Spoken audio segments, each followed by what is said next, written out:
Untuk pertemuan Regional Barat kali ini, Bapak Ibu,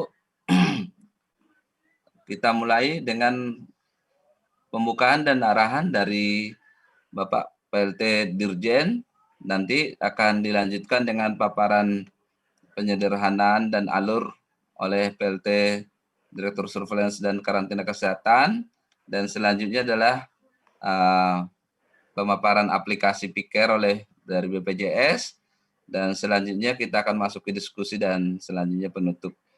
Untuk waktu selanjutnya, kami mohon kepersediaan daripada Bapak PLT Direktur Jenderal P2P untuk memberikan pembukaan dan arahan.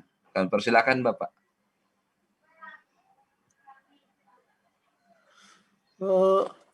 Diwakili oleh Bu Prima ya? Oh ya. Ibu PLT Baik. Direktur.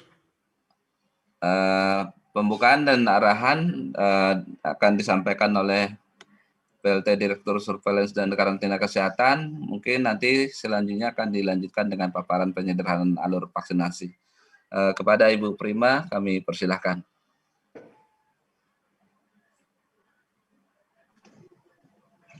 Baik, terima kasih Pak Jonghan. Assalamualaikum warahmatullahi wabarakatuh. Selamat malam, salam sejahtera buat kita semua. Bapak Ibu yang kami hormati, Kepala Dinas Provinsi dari Kepala Dinas Kesehatan Provinsi di seluruh Pulau Sumatera dan Pulau Jawa, yang kami hormati juga Kepala Dinas Kesehatan Kabupaten Kota di wilayah Provinsi di Kepulauan Sumatera dan Jawa atau yang mewakili, juga yang kami banggakan teman-teman dari Puskesmas di wilayah Indonesia bagian Barat ini, mungkin ada juga teman-teman dari fasilitas pelayanan kesehatan dari klinik swasta atau perorangan, dari rumah sakit yang kami hormati, dan kami juga mengucapkan terima kasih untuk kehadiran teman-teman dari BPJS perwakilan wilayah di Sumatera dan Jawa. Bapak Ibu yang kami hormati, puji syukur kita panjatkan kehadirat Tuhan karena berkatnya kita masih dapat diberikan waktu, diberikan nikmat sehat untuk bisa berkumpul pada malam hari ini untuk mengikuti sosialisasi penyederhanaan alur pelayanan vaksinasi COVID-19 di wilayah Indonesia bagian Barat. Pertemuan yang serupa tadi sudah dilakukan untuk regional timur dan demikian juga untuk regional Indonesia bagian tengah. Dan ini adalah rangkaian dari pertemuan sosialisasi yang terakhir untuk teman-teman di regional Indonesia bagian Barat. Bapak Ibu yang kami hormati, kita sama-sama mengetahui bahwa vaksinasi COVID-19 sudah kita mulai sejak pertengahan Januari yang lalu. Dan setelah 3 bulan pelaksanaan, evaluasi sudah dilakukan, dan kita tahu bahwa di tahapan ke depan kita akan melayani lebih banyak sasaran lagi, dan kita diminta untuk bisa menyelesaikan pelaksanaan vaksinasi COVID-19 ini dalam kurun waktu 1 tahun, sehingga herd immunity yang kita targetkan itu bisa kita capai. Nah, untuk mencapai ini semua, kita memang perlu untuk melakukan terobosan agar pelaksanaan vaksinasi COVID-19 ini bisa kita lakukan dalam lebih efektif, lebih efisien, tentu terutama dalam pemakaian segala sumber daya dan juga waktu, ya. Jadi sarana prasarana bagaimana, karena nanti ke depan kita akan melayani lebih banyak orang dalam jangka waktu yang lebih pendek, tentu kita butuh strategi bagaimana kita bisa melayani semua masyarakat ini. Nah, oleh karena itu, Bapak Ibu, kami dari Kementerian Kesehatan sudah mencoba untuk melakukan penyederhanaan alur dari yang awalnya 4 meja menjadi tinggal 2 meja. Bagaimana cara pelaksanaannya nanti akan sama-sama kita simak, dipaparkan oleh narasumber, oleh teman-teman Pak Asik ya, dan teman-teman dari Subdit Imunisasi memaparkan tentang pelaksanaannya, dan detail dari pikernya akan disampaikan oleh teman-teman dari BPJS Pusat. Sehingga Bapak Ibu yang hadir pada malam hari ini, kami sangat mengharapkan kita semua bisa benar-benar menyimak apa yang disampaikan oleh para narasumber agar nanti kita bisa melaksanakan alur baru dari pelaksanaan vaksinasi ini di tempat pelayanan kita masing-masing. Bapak Ibu yang kami hormati, rencananya pelaksanaan alur ini akan mulai kita laksanakan di awal bulan Mei ini. Jadi memang dengan setelah selesainya sosialisasi, maka kami harapkan Bapak Ibu teman-teman bisa melaksanakannya mulai besok Senin ketika akan melakukan pelayanan.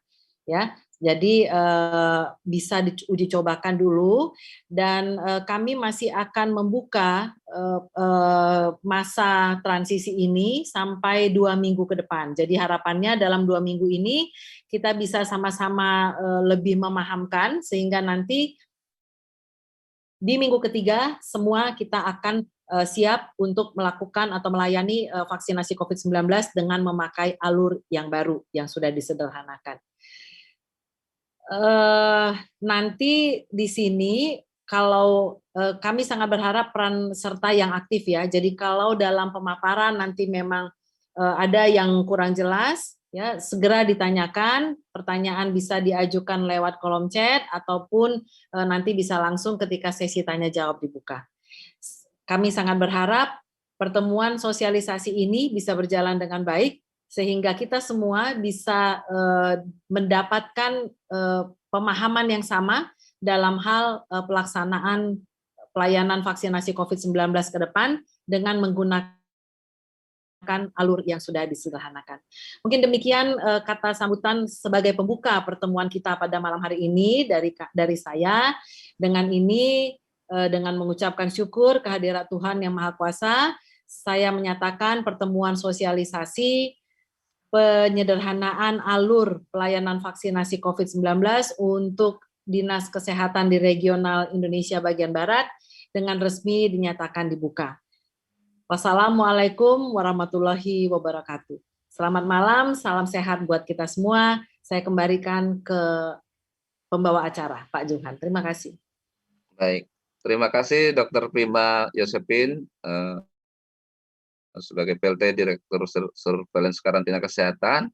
Dan untuk acara selanjutnya adalah paparan penyederhanaan alur vaksin COVID-19 yang akan disampaikan oleh Koordinator Imunisasi. Kepada Dr. Asik Surya kami persilakan.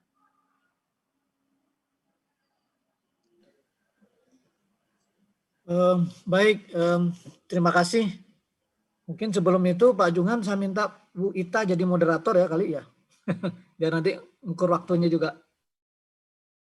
Ya Pak, baik Pak. Ya, saya lanjutkan aja yang Bu Ita ya. Biar waktunya karena juga sudah sudah mulai malam. Baik, boleh di-share presentasi tadi. Baik, terima kasih. Assalamualaikum warahmatullahi wabarakatuh. Bapak Ibu sekalian yang saya hormati, terima kasih atas semangatnya ini. Tahu-tahu juga sudah lebih dari 1000 masuk sehingga teman-teman juga akan mengalami kesulitan masuk tadi, termasuk Bu Prima dan saya. Mohon maaf tadi. Ini merupakan hal yang sangat ditunggu-tunggu dan tentu saja di dalam proses ini memang pimpinan telah melihat beberapa kelemahan-kelemahan ataupun keinginan-keinginan yang ingin mempercepat dan ingin menyederhanakan daripada prosedur-prosedur yang kita miliki. Tentu saja prosedur maupun juga penyederhanaan ini memang melalui arahan Pak Menteri difinalkan oleh Bapak Wamen ya, tentu saja dengan masukan dari Eselon 1 dan banyak pihak, termasuk juga adalah rekomendasi terutama baik itu ITAGI maupun juga dari Komnas KIPI, terutama terkait juga observasi ya terkait dengan masalah KIPI dan seterusnya. Kok belum muncul ya?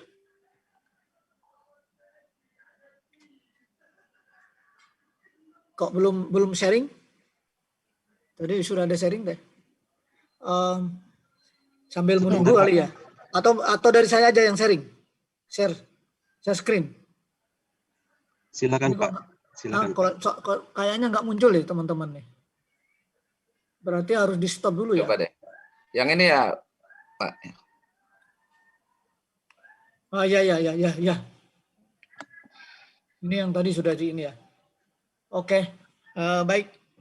Bapak Ibu sekalian, tentu saja kita sebentar lagi juga akan melakukan vaksinasi yang lebih massal lagi, terutama nanti bulan setidaknya ya bulan Juni, Juli, Agustus ini sudah vaksin juga akan banyak dan kita juga harus menyiapkan karena itu nanti juga bisa 40 juta, 50 juta dan seterusnya dalam satu bulan. Nah, tentu saja kita mengharap pelaksanaannya akan jauh lebih cepat sebagaimana arahan dari Bu Direktur tadi dan tentu saja keinginan Presiden yang 300 hari itu tentu saja bisa dilakukan secara baik. Kemudian tentu saja kalau kita lihatin alur-alur inilah sebetulnya yang salah satunya menjadi hal yang penting untuk juga kita kritisi juga dan nampaknya kita ingin menyederhanakan agar juga alur-alur terutama meja 1, 2, 3, 4 bagaimana itu menjadi setidaknya menjadi 2 meja dan lebih sederhana, lebih terintegrated. Kemudian tentu saja di dalam laporannya juga setidaknya bisa fleksibel dan bisa dilaksanakan terutama bagi daerah-daerah yang memiliki resource yang mungkin tidak seperti di kota, yang mungkin juga punya alurnya yang selama ini kan seperti ini. Nah, ada meja 1 pendaftaran ya.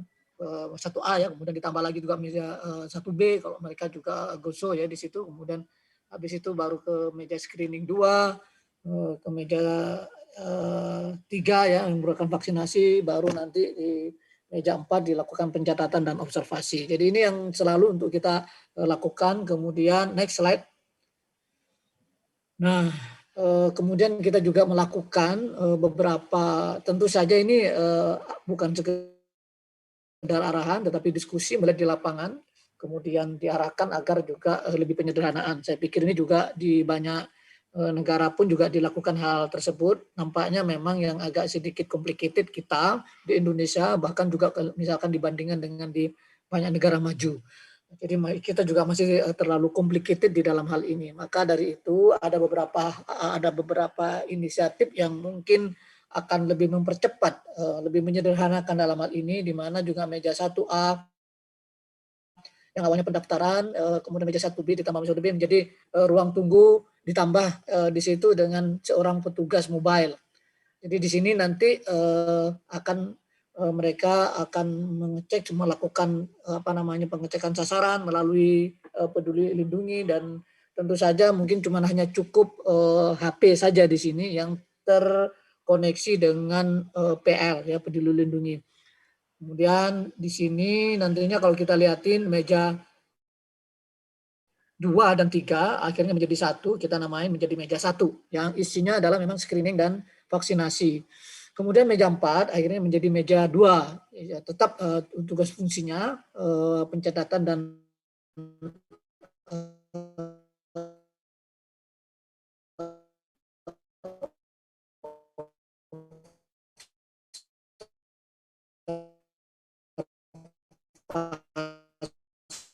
mungkin di dalam hal-hal yang lain akan lebih pokok karena disatukan nanti yang awalnya pada meja pendaftaran tugasan di situ nanti mungkin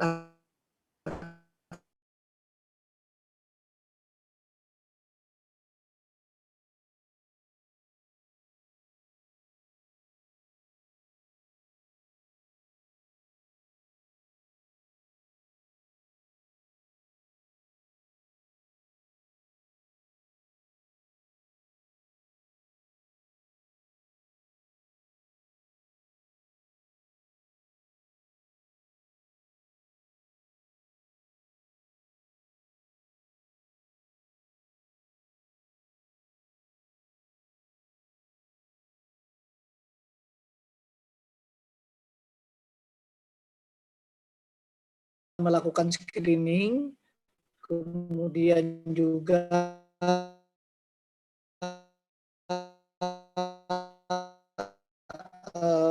setelah itu vaksinasi. Setidaknya minimal ini ada 2 orang dengan 20 meliputi tanda vita. Terkait juga kita sudah punya lembar screening yang sebelumnya atau format-format screening yang sebelumnya, itu mungkin juga akan sama seperti itu. Kemudian setelah dilakukan screening, baru dilakukan melihat apakah yang bersangkutan lolos screening atau tidak. Kemudian kalau mereka sudah lolos screening, dapat langsung diberi vaksin di meja itu juga. Jadi tidak perlu pindah meja lagi dan seterusnya, maka di meja tersebut juga sudah dilakukan. Kemudian kertas kendali tersebut terkait juga beberapa hasil screening, mungkin teman contoh-contoh di situ, kemudian pengisian terhadap vaksin yang sudah diberikan, nomor bednya dan seterusnya. Nah, kemudian nanti akan berlanjut kepada meja 2. Ketika sudah meja 1 sudah selesai, mereka sudah di screening dan dilakukan dalinya pun juga itu. Ini nanti ada beberapa petugas, tentu saja ini pekerjaan-pekerjaan, salah satunya adalah mengentry. Tentu saja di sini mungkin akan lebih banyak tenaga yang bisa disiapkan juga. Kemudian tentu saja kalau kita lihatin ini, pertama mereka akan melakukan entry data yang ada dari kertas kendali tadi, dimasukkan ke dalam piker, kemudian yang lain nantinya selama 15 menit, setelah itu juga melakukan observasi. Jadi kita di sini observasinya tidak lagi 30 menit, tetapi 15 menit. Ini juga sudah sesuai dengan rekomendasi dari Komnas KIPI, tidak dimasalahkan setidak-tidaknya. Tetapi kalau mereka ada riwayat misalnya riwayat alergi, itu baru mungkin juga bisa ditambah menjadi 30 menit. Nah, kemudian setelah selesai melakukan observasi,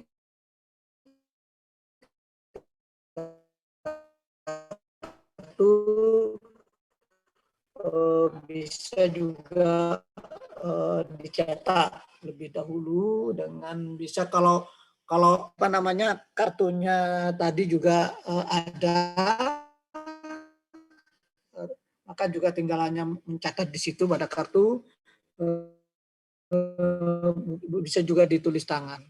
Kalau teman-teman ya silakan, misalkan secara opsi juga terutama dan seterusnya misalnya. Jadi tidak harus, jadi printer bahkan di sini menjadi opsional di sini untuk diberikan kalau misalkan di daerah tersebut juga tidak punya printer, berarti tidak menjadi alasan mereka juga tidak melaksanakan vaksinasi. Jadi ini sebetulnya bisa jauh lebih fleksibel. Next berikutnya. Ya, berikutnya slide. Nah, ini adalah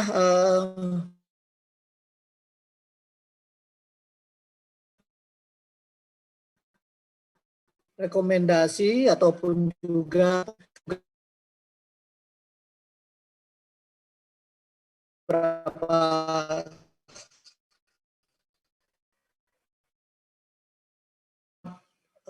diobservasi dalam waktu 15 menit. Ini ya. Ini saya pikir juga sudah ada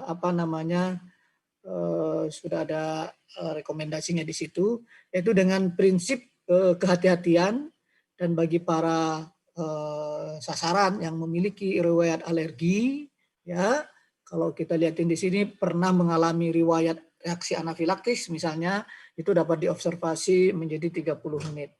Jadi ini adalah kemudahan sebetulnya kalau kita lihatin di sini. Kemudian tentu saja informasi kepada sasaran agar melaporkan apabila ada keluhan, reaksi alergi, dan juga diinformasikan kepada pihak keluarga untuk membantu mengawasi apabila ditemukan reaksi alergi. Kemudian yang lain tentu kelengkapan daripada kit anafilaksis itu tetap harus disediakan.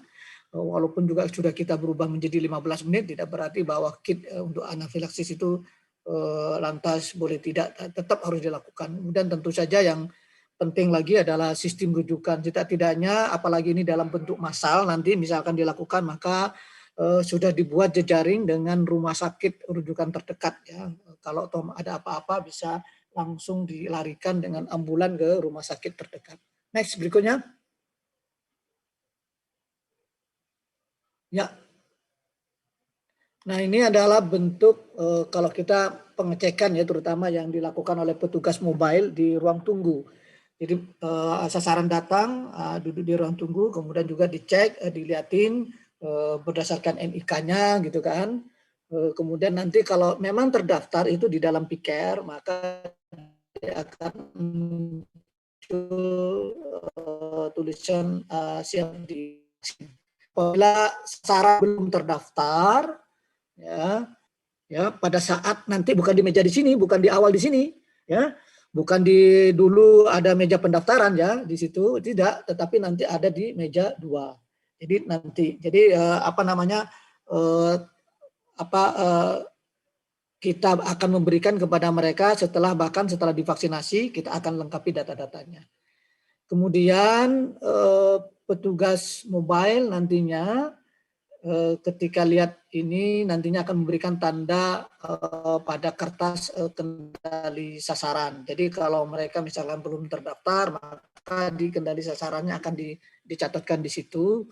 Ya, NIK macam-macam dan seterusnya, nanti baru juga ditandai bahwa yang bersangkutan juga belum terdaftar. Sehingga dengan demikian nanti pada meja 2, jadi meja terakhir di situ menjadi 1 ya. Kalau dulu kan ada masih meja pendaftaran, meja verifikasi dan sebagainya. Kemudian nanti pada akhir juga masih dicatat lagi untuk apa namanya pencatatan gitu kan. Jadi itu double seringkali juga, dan ini kita akan jadikan 1. Jadi mereka-mereka yang memang eligible, mereka-mereka yang termasuk orang yang apa namanya menjadi sasaran di situ, maka mereka cukup membawa KTP, NIK dan seterusnya. Kemudian tentu saja dilaporkan juga nanti kepada petugas mobile. Nanti petugas mobile akan mencatat di situ bahwa yang bersangkutan belum ada di PICare gitu kan. Nanti akan dicatatkan pada meja 2. Next berikutnya. Nah, ini yang kita maksudkan dengan kertas kendali ya. Jadi di sini ada setidaknya ada 3 unsur, ada 3 pokok di sini. Yang pertama yang nanti akan diisi oleh petugas mobile. Jadi di situ misalnya nama, NIK, kemudian tanggal lahir, mungkin juga oleh sasaran ya, karena nanti petugas mobile itu akan memberikan kendali ini. Jadi nanti yang bersangkutan juga bisa mengisi sasaran, mungkin juga nanti dibantu oleh petugas mobile ya terkait dengan hal ini. Kemudian nanti ada parab juga petugasnya, juga ada keterangan di situ apakah ini belum ada di di PICare atau tidak, apakah di Peduli Lindungi, apakah juga sudah masuk di dalam HP-nya yang petugas mobile atau tidak. Kemudian berikutnya setelah itu akan sambil menunggu giliran, nanti kalau sudah selesai sampai pada gilirannya akan dipanggil untuk menuju ke meja 1. Nah, di meja 1 inilah sebetulnya akan dilakukan screening dan vaksinasi. Jadi semuanya ada di sini kegiatan-kegiatannya. Nah, kalau kita lihatin pada meja 1 screening ini kan sama juga dengan format screening yang ada. Pada format screening yang ada, yang terakhir itu kan juga ada pemeriksaan tekanan darah, ada pemeriksaan suhu. Kemudian habis itu juga dilakukan pertanyaan-pertanyaan sebagaimana yang ada, terdiri dari 6 pertanyaan, kemudian tambahan terutama bagi yang lansia misalkan ya. Jadi ada 7 pertanyaan semua. Tentu saja ini mengacu kepada yang sebelumnya yang ada. Kemudian setelah dilakukan pemeriksaan, nanti screening akan ada hasilnya. Pertama, apakah nanti itu lanjut ya, lanjut vaksin, dilakukan vaksinasi, ataukah mereka ditunda, ataukah mereka tidak diberikan. Nanti ada aparat daripada petugas di situ. Kemudian habis itu dilakukan juga hasil daripada vaksinasi, berupa misalkan salah satunya adalah jenis yang harus diisi ya, jenis vaksinnya, nomor batch, tanggal vaksinasi, bahkan juga jam. Nah, nanti baru di tanda tangan. Yang berikutnya setelah dari meja 1 yang berupa screening dan sudah dilakukan vaksinasi, maka dia nanti akan datang ke meja 2. Di meja 2 ini ada pencatatan dan observasi. Jadi kalau kita lihatin memang kertas kendali ini ada 3 hal yang harus diisi. Pertama oleh petugas mobile bersama dengan aturan dengan petugas mobile. Kemudian nanti pada meja 1 yang berupa screening dan vaksinasi. Kemudian setelah itu pada meja 2 pada pencatatan dan observasi. Nah, kalau udah selesai tentu saja di dalam pencatatan dan observasi nanti yang diisi hanya 2, yaitu ada tanpa keluhan ataukah ada keluhan. Kalau ada keluhan sebutkan di situ. Tadi sudah kita sampaikan bahwa observasinya saat ini 15 menit ya. Kalau tidak ada keluhan, tidak ini ya udah bisa pulang. Tapi kalau misalkan tidak ada keluhan dan seterusnya mungkin juga bisa diperpanjang 30 menit.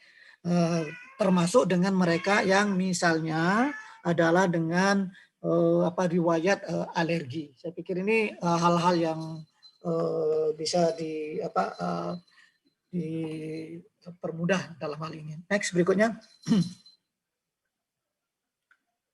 Nah, jadi tadi ada kartu kendali, kemudian di sini ada kartu vaksinasi.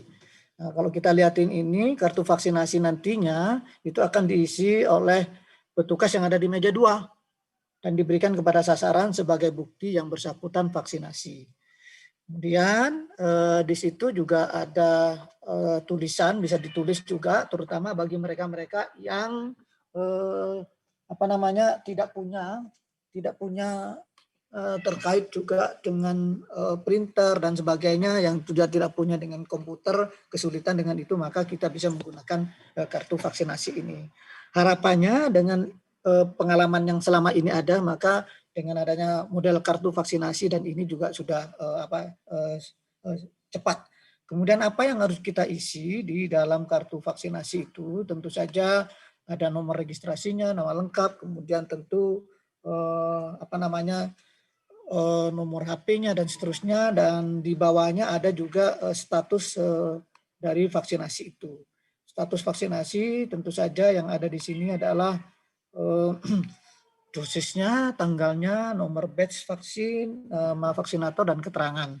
Jadi kalau keterangan misalkan termasuk di dalamnya adalah rencana untuk dosis vaksin yang kedua, yang untuk dosis kedua, kapan, kemudian jamnya kapan, dan seterusnya. Jadi diisi di situ. Tetapi kalau yang berikutnya ini adalah dosis kedua, maka mungkin nanti kita kasih di situ bahwa yang bersangkutan sudah menyelesaikan 2 dosis di dalam vaksinasi. Selain itu, di baliknya juga dalam kartu vaksinasi ini juga diberikan sedikit untuk penyuluhan. KIE terutama yang sangat penting sekali adalah 3M tadi. Jadi memakai masker, kemudian mencuci tangan, dan menjaga jarak. Next berikutnya. Ya, berikutnya adalah kebutuhan logistik. Ya, ketika ada penyederhanaan, tentu saja kebutuhan logistiknya ini memiliki konsekuensi. Konsekuensinya memang kalau kita lihatin di sini akan jauh lebih sederhana, lebih sedikit. Misalnya pada yang sebelumnya pendaftaran itu kan harus pakai juga komputer, bahkan juga mungkin juga pakai printer bahkan ya. Tetapi saat ini hanya dibutuhkan sekedar di situ adalah handphone yang nanti terhubung dengan Peduli Lindungi. Jadi cukup hanya handphone, tidak perlu juga mungkin di dalam pendaftaran, apalagi juga kemarin juga dibutuhkan dengan dua meja misalkan ya, meja 1A, meja 1B. Nah, sekarang tidak dibutuhkan, cukup dari petugas mobile hanya melihat di dalam handphonenya sendiri apakah yang bersangkutan sesuai dengan NIK-nya sudah masuk di PIKer atau tidak ya. Kalaupun tidak, nanti mereka akan melakukan penandaan ya, terutama di dalam kartu kendali tadi. Kemudian yang kedua, kebutuhan terhadap laptop yang biasanya 4 bahkan lebih ya, itu nanti akan berkurang, bisa menjadi cuma hanya 1 atau maksimal 2 per tim ya, terutama untuk di meja 2. Jadi itu tidak ada laptop lagi ya, di meja 1 hanya khusus untuk melihat dari hasil screeningnya sendiri yang sudah dengan kartu kendali tadi. kemudian vaksinasi, ya. Hanya itu saja di situ. Kemudian kalaupun juga misalkan yang sebelumnya yang datang tidak terdaftar di situ di dalam mobile atau aplikasinya dari petugas mobile tersebut tidak ada, maka petugas tersebut akan menandai yang nantinya juga akan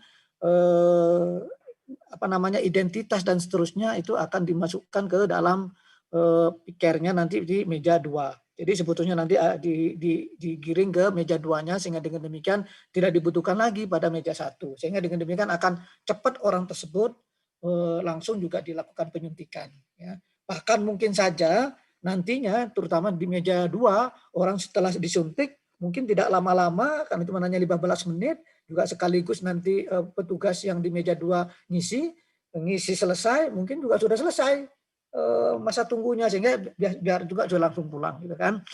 Kemudian yang lain ada fotokopi kertas manual. Nah, ini adalah sebagai konsekuensinya per per sasaran ya. Sasarannya berapa ya sejumlah itulah kertas manual yang akan di print.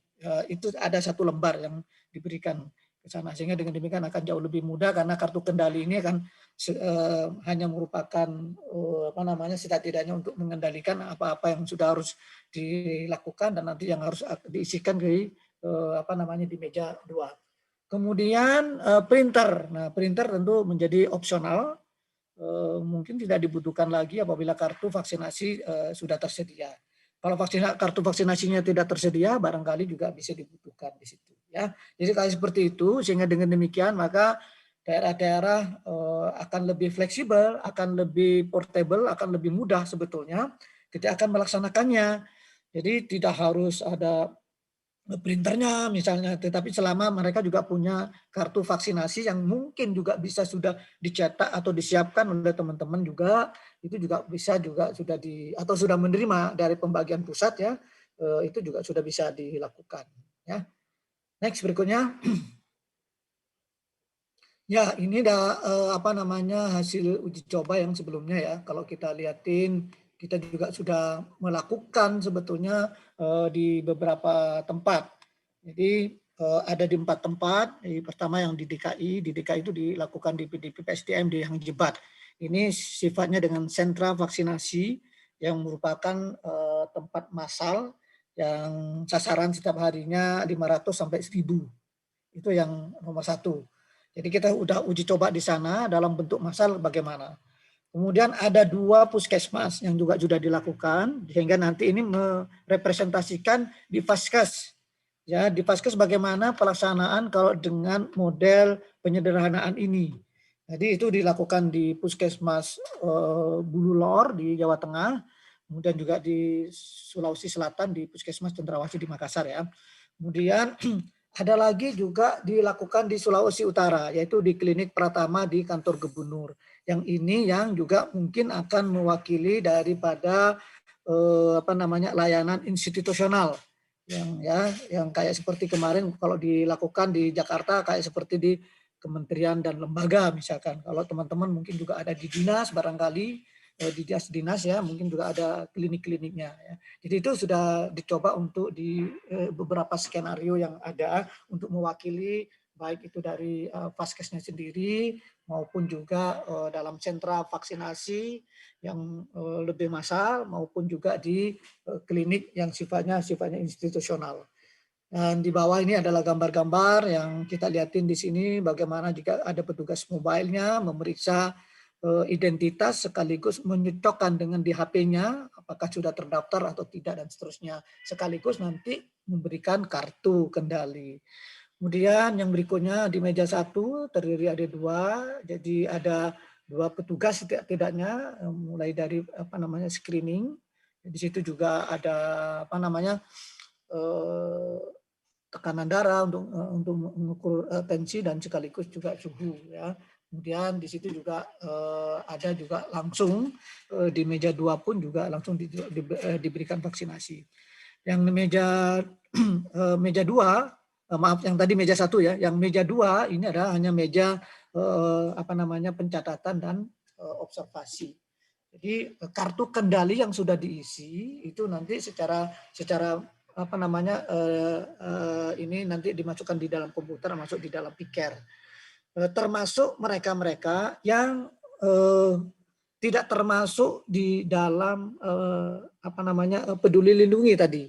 Jadi nanti akan diisi semuanya data-datanya di meja 2. Jadi itu jauh lebih sederhana. Mungkin barangkali setelah divaksinasi sekaligus petugas mengisi apa namanya data-datanya barangkali selesai, mungkin juga observasi juga selesai karena observasi cuma hanya 15 menit misalkan gitu ya. Jadi akan jauh lebih sederhana. Next berikutnya. Ya, waktunya 4 menit lagi, Pak. Ya. Ini lesson learn. Jadi kalau kita lihatin dari pembelajaran ini, maka alur pelayanan vaksin kedua ini dapat mempercepat 2 meja. Ini akan mempercepat proses ya pelaksanaan baik itu screening maupun juga penyuntikan dan sekaligus juga mempermudah sasaran karena meja yang harus dilalui lebih sedikit sekitar 2 meja dan yang jelas bahwa di sini pelaksanaannya lebih terintegrated terutama di dalam pencatatan tadi.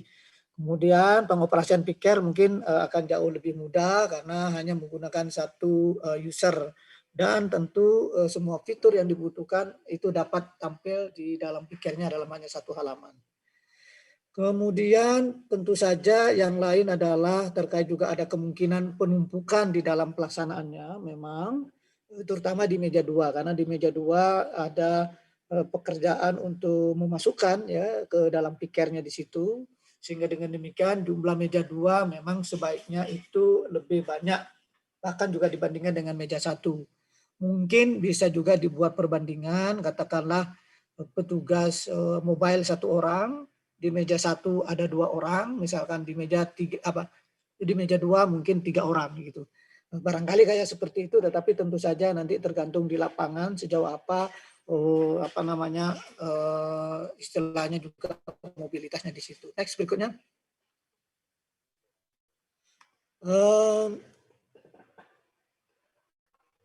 Baik, ada surat juga sebetulnya yang terkait juga dengan kapan pelaksanaannya. Itu akan dimulai pada tanggal 3 Mei 2021. Itu juga sudah disurati kepada kepala dinas ya, provinsi dan seluruh kabupaten kota. Ya, jadi akan dilaksanakan penyederhanaan ini nanti pada tanggal 3 Mei 2021. Ya, dengan masa transisi nantinya selama 2 minggu. Jadi terutama ini yang terkait dengan BPJS-nya ya, dengan yang lama. Jadi mungkin juga terutama terkait juga dengan yang pencatatan terutama di pikernya. Ini masih ada transisi sekaligus juga mungkin teman-teman juga sambil juga membuat barangkali juga lokal wisdomnya teman-teman mungkin barangkali akan lebih bisa mempercepat dan seterusnya. Dan tentu kalau kita lihatin tetap bahwa di dalam pelaksanaannya kemarin model dengan 2 meja ini dapat mempermudah sasaran dan sekaligus juga mempercepat proses di dalam vaksinasi. Sehingga dengan demikian maka keadaan ini dapat dilakukan untuk direplikasi dan bisa diimplementasikan di seluruh Indonesia sehingga ketika kita nanti menghadapi pelayanan-pelayanan yang sifatnya lebih masif lagi terutama Mei, Juni, Juli atas itu kan sudah vaksin-vaksin akan banyak ya. Nah, tentu saja ini akan bisa merupakan solusi ya terkait juga dengan percepatan dan sebagainya. Saya pikir itu yang bisa kami sampaikan. Terima kasih. Assalamualaikum warahmatullahi wabarakatuh. Saya kembalikan kepada Bu Ita.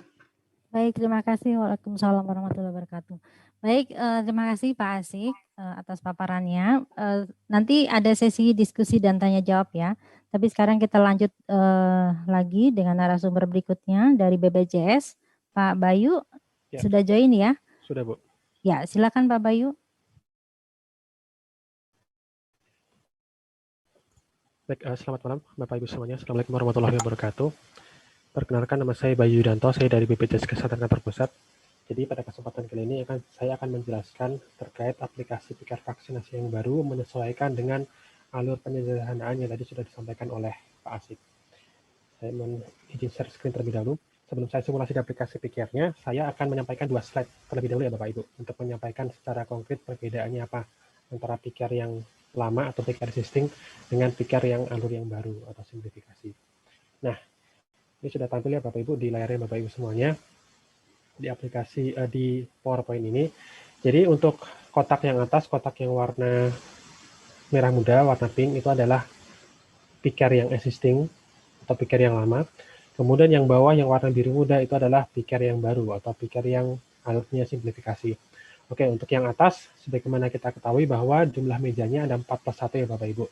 +1-nya itu adalah meja 1B, di mana itu adalah meja verifikasi data sasaran. Kemudian 4 meja yang lain adalah meja 1A pendaftaran, meja 2 screening, meja 3 vaksinasi, dan meja 4 adalah meja observasi. Pak Bayu, izin suaranya mohon dikeraskan lagi Pak. Oh ya. Baik, terima kasih feedback-nya. Oke, nah kalau di kondisi existing atau di kondisi yang selama ini Bapak Ibu kerjakan, bahwa aplikasi Picker itu kan diakses di meja 1B atau meja verifikasi data sasaran, kemudian meja 1A, meja 2, dan meja 4. Betul ya Bapak Ibu? Nah, untuk yang di alur yang baru, atau alur simplifikasi, aplikasi Picker hanya diakses di meja 2. Dan semua pencatatan di aplikasi Picker yang semula ada di meja 1B, meja 1A, meja 2, dan meja 4, ini semuanya nanti akan dipindahkan ke meja 2. Begitu ya Bapak Ibu. Karena di meja 1, itu semuanya pelayanannya sifatnya manual, tidak ada pencatatan di aplikasi Picker. Mau itu pelayanan screening atau penyuntikan vaksinnya di meja 1, itu tidak ada pencatatan aplikasi Picker sama sekali. Nah, begitu nanti peserta sudah menuju ke meja 2 sambil membawa kertas kendali, nah, di petugas meja 2 inilah nanti petugas akan mengentrikan ke aplikasi Picker berdasarkan data-data yang ada di kertas kendali yang dibawa oleh pasien tersebut.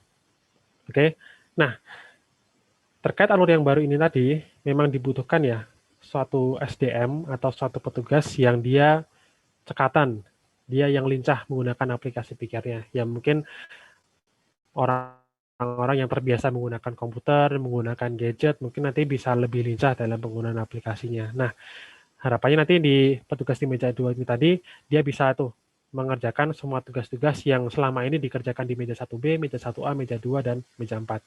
Nanti semua pencatatan dilakukan di petugas meja 2. Begitu ya Bapak Ibu.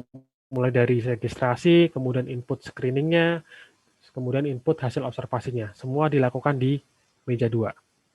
Nah, inilah konkretnya perbedaan antara Picker yang lama atau Picker existing dengan Picker yang baru atau Picker yang simplifikasi, atau yang simplifikasi. Gitu, Ibu. Nah, saya lanjut ke slide selanjutnya. Nah, untuk slide selanjutnya, jadi pada dasarnya kami dari BPJS Kesehatan menyiapkan 2 URL. URL itu adalah alamat website untuk mengakses aplikasi Picker vaksinasi. Nah, untuk yang alur existing atau yang alur 4 meja, itu Bapak Ibu biasanya yang ini, yang bagian atas ya, yang bisa diakses. Di bagian belakangnya biasanya ada tulisan /vaksin. Oke, nah namun untuk yang alur yang baru atau alur yang 2 meja, alur simplifikasi, URL-nya itu sedikit berbeda. Di bagian belakangnya, tertulisnya adalah /vaksin pilot. Jadi ini tulisan pilotnya ini bisa diabaikan ya Bapak Ibu, karena memang awal mulanya ini akan digunakan untuk beberapa daerah uji coba untuk yang alur 2 meja ini tadi. Nah, vaksin pilot ini nanti ini bisa diakses oleh seluruh vaskes pelaksana vaksinasi. Hak akses yang digunakan sama persis. Oke. Nah, kemudian kedua URL tersebut, baik itu yang /vaksin atau yang /vaksin pilot, ini dapat diakses di periode transisi, sebagaimana tadi yang dipaparkan oleh Pak Asik. Di mana pada transisi ini tadi dilaksanakan selama 2 minggu, mulai besok tanggal 3 Mei sampai dengan tanggal 16 Mei 2021. Jadi nanti selama mulai hari besok sampai 2 minggu ke depan, di lapangan mengakses 2 URL tadi. Nah, bagi Bapak Ibu yang nantinya akan menggunakan alur 2 meja, pastikan bahwa yang digunakan adalah alur yang vaksin, URL yang digunakan adalah URL yang vaksin pilot ya Bapak Ibu. Karena begini, kalau Bapak Ibu membuka yang /vaksin yang atas ini tadi, itu pasti tampilannya masih sama persis dengan kondisi yang existing. Oke. Namun ketika nanti Bapak Ibu membuka dengan yang /vaksin pilot, itu tampilannya sudah menyesuaikan dengan alur yang 2 meja. saat ini juga bagi Bapak Ibu yang mengikuti kegiatan sosialisasi secara daring ini, bisa langsung membuka aplikasi Picker-nya, di belakangnya diganti dengan /vaksinpilot, kemudian login menggunakan username dan akses dan password yang biasa digunakan, nanti terlihat menunya berbeda dengan aplikasi Picker vaksinasi yang selama ini digunakan oleh Bapak Ibu. Oke, cukup jelas ya. Jadi pada intinya adalah selama 2 minggu ke depan nanti akan ada 2 URL. Pastikan jika ingin menggunakan Picker yang alurnya 2 meja, itu alamat URL-nya tertulis /vaksinpilot. Oke, gitu ya Bapak Ibu. Selanjutnya saya akan simulasikan di aplikasi Picker vaksinasi yang alur 2 meja. Saya stop share terlebih dahulu. Oke, saya share screen lagi untuk browsernya. Nah, ini aplikasi Picker vaksinasi yang alur 2 meja. Untuk alamat URL-nya ini bisa diabaikan ya Bapak Ibu, karena ini saya menggunakan yang versi develop. Ini adalah aplikasi Picker vaksinasi yang biasa digunakan untuk uji coba di internal kami. Oke, saya akan login terlebih dahulu.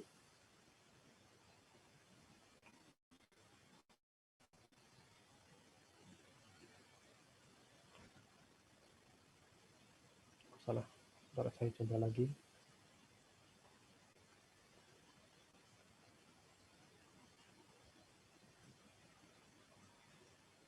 Oke, saya sudah berhasil login ya Bapak Ibu. Nah, nanti di aplikasi Picker yang baru, yang alur 2 meja itu tampilannya seperti ini. Tab-nya ada 4. Nah, petugas meja 2 bisa langsung pilih submenu yang pencatatan pelaksanaan vaksin. Ini sesuai dengan kondisi existing ya. Masih sama nama menunya. Nah, ini diklik. Nah, secara default, untuk pertama kali pasti aplikasi Picker-nya akan menampilkan sebagai status petugasnya sebagai petugas preregistrasi. Nah, ini sebenarnya untuk yang petugas preregistrasi ini tadi, fungsinya hanya untuk sekedar mengecek saja apakah NIK atau nomor tiket tersebut itu sudah ada di Peduli Lindungi atau belum, atau sudah terdaftar sebagai calon penerima vaksin atau belum. Saya contohkan saja. Tadi saya sudah menyiapkan satu NIK untuk dilaksanakan uji coba ini tadi. Ini ketika klik cari. Nah, kebetulan saja untuk nama pemilik NIK ini tadi atas nama Ibu Asih itu ya sudah terdaftar sebagai calon penerima vaksin. Ya sudah, hanya sebatas ini saja untuk mengecek apakah dia terdaftar sebagai calon penerima vaksin atau tidak. Ketika memang ternyata nanti ada notifikasi belum terdaftar atau bukan sebagai calon penerima vaksin, nanti bisa diinputkan sebagai sasaran baru. Ini seolah-olah sebagai petugas verifikasi data sasaran. Ini untuk pendaftaran peserta langsung di tempat pelayanan vaksinasi. Oke. Nah, kemudian saya akan merubah petugas di sini, dirubah menjadi pencatatan dan observasi. Nah, katakanlah tadi ada peserta sudah nih ya, sudah di screening, sudah divaksin di meja 1, sudah tuntas semuanya, sudah selesai disuntik. Nah, kemudian peserta beralih ke meja 2 dengan membawa kartu kendali. Nah, pastikan di petugas meja 2 nanti sudah pilih sebagai user pencatatan dan observasi. Kemudian klik ubah user. Nah, tampilannya seperti ini. Jadi di bagian kiri sini ada 2 tab.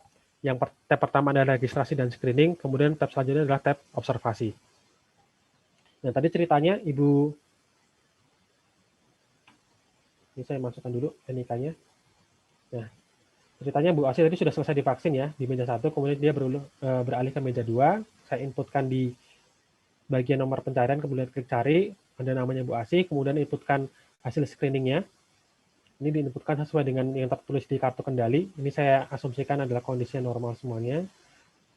Oke, karena ini normal karena pasti Bu Asih tadi sudah divaksin ya. Sebagaimana tadi diinformasikan juga oleh Pak Asik bahwa ketika ada seorang peserta yang dia hasil screeningnya adalah tunda atau tidak diberikan vaksin, maka peserta tersebut bisa langsung meninggalkan lokasi vaksinasi atau bisa pulang, tidak beralih ke meja 2. Jadi logikanya adalah pastinya nanti hasil screening yang diinputkan oleh petugas di meja 2 ini tadi, pasti hasilnya adalah semuanya dapat diberikan vaksin. Karena realnya orang-orang yang menuju ke meja 2 adalah orang-orang yang setelah disuntik vaksin. Itu ya Bapak Ibu. Oke. Jadi walaupun di sini ada pilihan tidak diberikan vaksin atau vaksinasi tunda, ini bisa diabaikan karena pasti nanti semuanya di meja 2 ini adalah orang-orang yang sudah dapat diberikan vaksin. Jadi ini saya pilih dapat diberikan vaksin.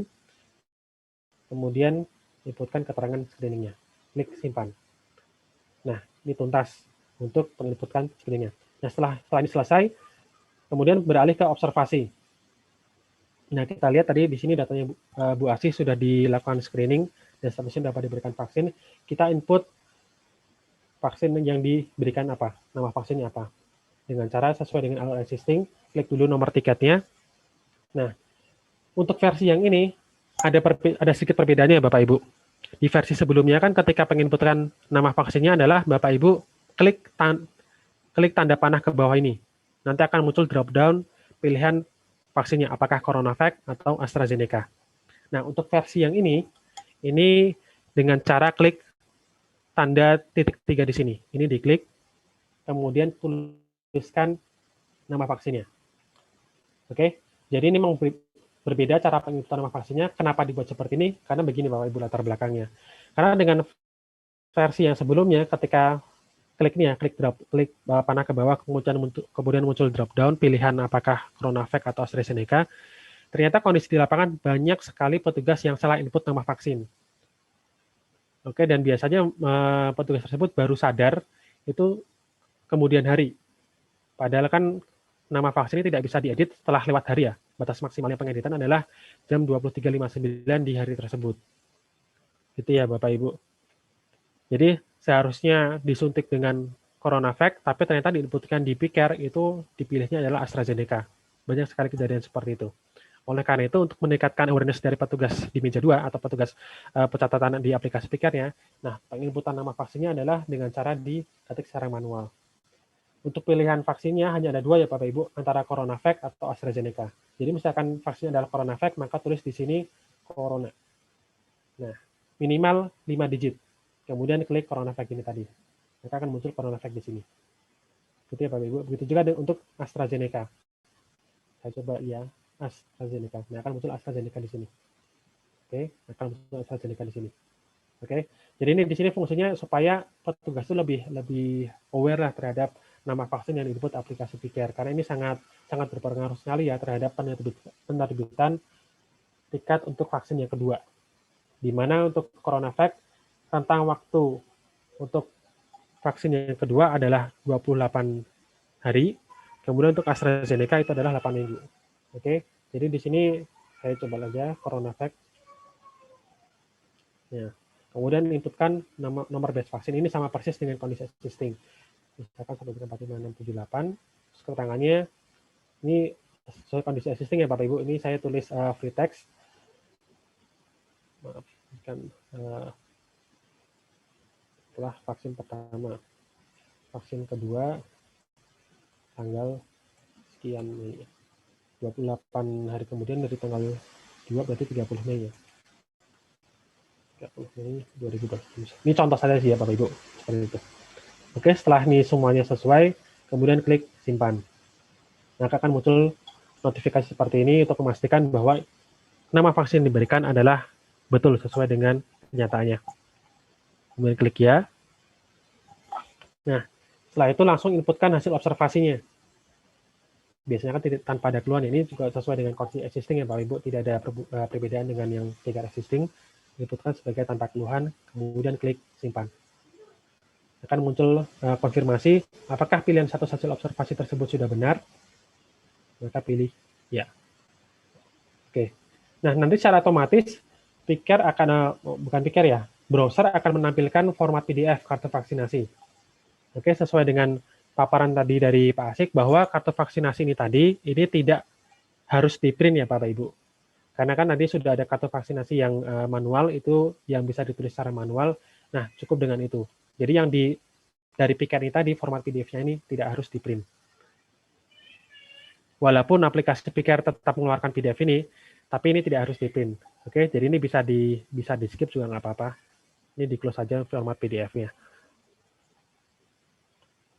Oke, simpel Bapak Ibu.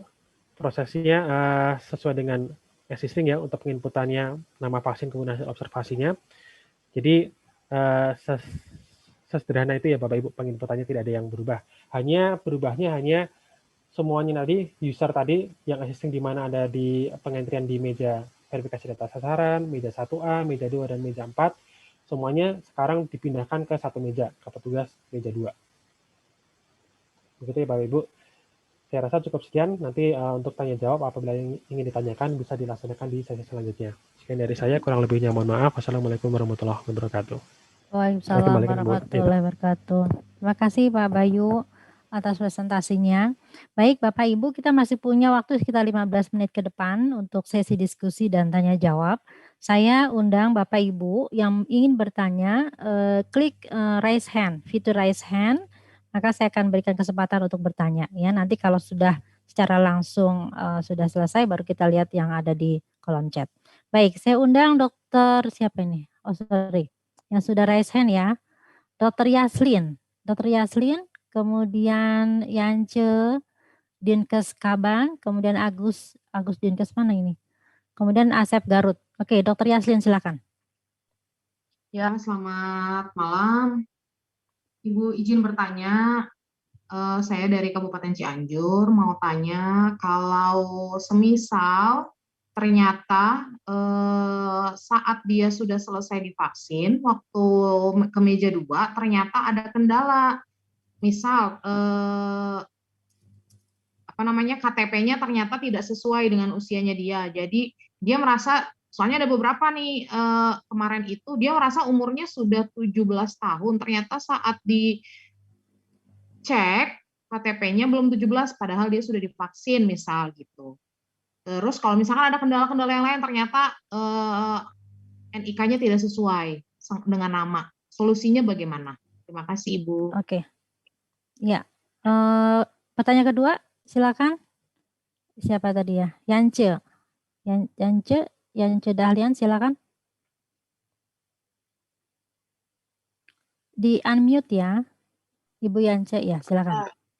Terima kasih Bu. Perkenalkan terlebih dahulu, nama saya Yance dari Puskesmas Moralabu, Kabupaten Sulawesi Selatan. Di sini saya mau bertanya, yang pertama masalah verifikasi data. Itu kan tadi cuma meja 1 dan meja 2. Nah, kebanyakan yang sudah pengalaman terjadi itu data-data yang ada sudah terdaftar, tapi kebanyakan data-datanya ada yang salah Bu, tanggal lahirnya ada yang nggak cocok gitu kan. Itu butuh pengeditan, apakah bisa langsung di meja 2 yang baru itu kan, yang alur yang baru kan di meja 2. Apakah bisa pengeditan data langsung di meja 2 bagi yang datanya salah tadi? Terus yang tidak terdaftar apakah juga bisa di meja 2 itu verifikasinya? Nah, yang kedua, pertanyaannya ini KIPI-nya kan observasinya kan cuma 15 menit. Nah, yang saya tanyakan di sini, jika terjadi suatu penyakit lebih dari 15 menit, misalnya jantungnya itu berdebar dari pengalaman kami ya Bu ya, apakah itu sedangkan penelitian kan udah kita entry tidak ada KIPI. Nah, nanti kalau misalnya dia ada sakit-sakit setelah 1 jam atau gimana, itu apakah itu termasuk KIPI? Kalau di dalam imunisasi biasa kan dalam 1 bulan pertama itu kan memang apapun penyakit kan memang KIPI ya Bu ya. Nah, ini gimana tanggap apanya Bu? Apakah itu masih termasuk KIPI karena vaksin COVID atau gimana? Ya. Nah, kemudian mungkin orang Bu. Banyak-banyak kan. Yang ketiga tadi kan kami kan dari kemarin belangko screeningnya itu udah dibanyakin fotokopinya. Nah, sekarang ganti lagi. Sebelumnya juga screeningnya 16 item, nah diganti lagi. Nah, sekarang ditukar lagi kan. Jadi kalau bisa kasih tahu info gitu. Soalnya kami sudah stok banyak gitu kan Bu. Anggarannya juga belum ada kan, jadi agak juga gitu Bu. Jadi kalau bisa memang ada pemberitahuan tahu kami yang di puskesmas gitu Bu. Jadi udah kami stok banyak kan ternyata ganti lagi gitu Bu. Mungkin saja Bu, terima kasih. Iya. Sudah ya, cukup ya. Itu kertas bekasnya dikilauin aja deh. Itulah Bu nilainya. Ya. Oke, selanjutnya, satu lagi pertanyaan dulu ya. 3 berikutnya tadi dari mana ya, Bu? Dinkes mana tadi? Dinkes Kabupaten Bandung, Bu. Kaban ya, ini Dinkes Kabupaten apa nih, Bandung? Oke. Bandung, Bu. Ya, Dinkes Kabupaten Bandung, silakan. Selamat malam Bu, saya Andri Bu dari Dinkes Kabupaten Bandung. Pertanyaannya mungkin 2 Bu, dengan penyederhanaan ini berarti petugas mobile sangat bergantung pada database yang valid dari Peduli Lindungi. Maaf, apakah tapi karena kenyataan di lapangan sampai saat ini seperti pertanyaan sebelumnya Bu, database sasaran di Peduli Lindungi atau aplikasi Piker masih banyak kesalahan, diantaranya double nick, kemudian ketidaksesuaian status yang di Peduli Lindungi bisa divaksin, tapi kenyataannya pas diregistrasi tidak bisa, dan lain-lain. Bagaimana, apakah dengan penyederhanaan nanti masalah-masalah tersebut sudah tidak akan terjadi lagi? Itu yang pertama, Bu. Yang kedua, bagaimana alurnya untuk WNA yang tidak ada NIK?